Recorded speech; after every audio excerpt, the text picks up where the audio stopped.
ರಾಯಚೂರು ಜಿಲ್ಲೆ ವಡವಾಟಿ ಎಂಬ ಪುಟ್ಟ ಗ್ರಾಮದೊಂದಿಗೆ ತಮ್ಮ ಹೆಸರು ಸೇರಿಸಿಕೊಂಡು ಅಂತಾರಾಷ್ಟ್ರೀಯ ಮಟ್ಟದಲ್ಲಿ ಗುರುತಿಸಿಕೊಂಡಂತ ಕ್ಲಾರಿಯೋನೆಟ್ ಪ್ರತಿಭೆ ನರಸಿಂಹಲು ವಡವಾಟಿ. ಇವರೀಗ ರಾಜ್ಯ ಸಂಗೀತ ಮತ್ತು ನೃತ್ಯ ಅಕಾಡೆಮಿ ಅಧ್ಯಕ್ಷ. ಸರ್ಕಾರ ನೀಡಿರುವ ಗೌರವಕ್ಕೆ ಸಂತಸ ವ್ಯಕ್ತಪಡಿಸಿದ್ದಾರೆ. ನಮ್ಮ ನೆಲದ ಮಣ್ಣಿಗೆ ಒಂದು ವಿಶೇಷ ಗುಣವಿದೆ.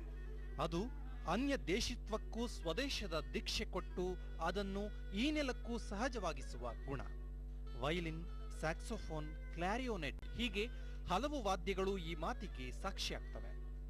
ಪಕ್ಕಾ ವಿದೇಶಿ ವಾದ್ಯ ಕ್ಲಾರಿಯೋನೆಟ್ ಅನ್ನ ತಮ್ಮ ಶಾಸ್ತ್ರೀಯತೆಗೆ ತಕ್ಕಂತೆ ಪರಿವರ್ತಿಸಿದವರು ಹಿರಿಯ ಕ್ಲಾರಿಯೋನೆಟ್ ವಾದಕ ಪಂಡಿತ್ ನರಸಿಂಹಲು. ಅವರೀಗ ರಾಜ್ಯ ನಾಟಕ ಹಾಗೂ ನೃತ್ಯ ಅಕಾಡೆಮಿಯ ನೂತನ ಅಧ್ಯಕ್ಷ.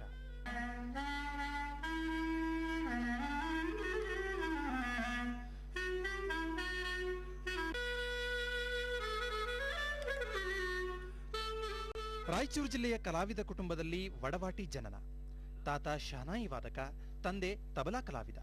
ಈ ಸಂಗೀತ ವಾತಾವರಣದಲ್ಲಿ ಬಾಲ್ಯದಲ್ಲೇ ಸಂಗೀತದತ್ತ ಒಲವು ಬೆಳೆಸಿಕೊಂಡರು ವಡವಾಟಿ.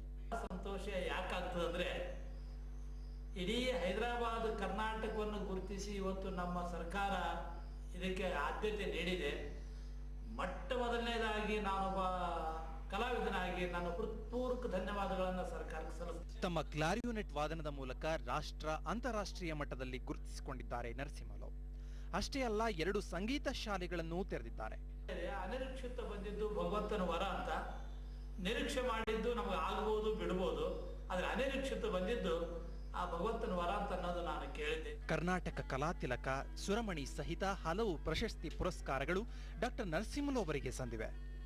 ಇದೀಗ ನೃತ್ಯ ಸಂಗೀತ ಅಕಾಡೆಮಿ ಅಧ್ಯಕ್ಷ ಸ್ಥಾನ ದೊರೆತಿರುವುದು ಅವರ ಗೌರವಕ್ಕೆ ಕುಂದವಿಟ್ಟಿದೆ.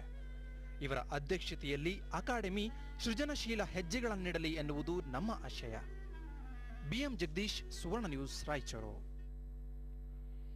ಮೈಸೂರು ದಸರಾದ ಸೋದರ ಉತ್ಸವ, ಮಡಿಕೇರಿ ದಸರಾ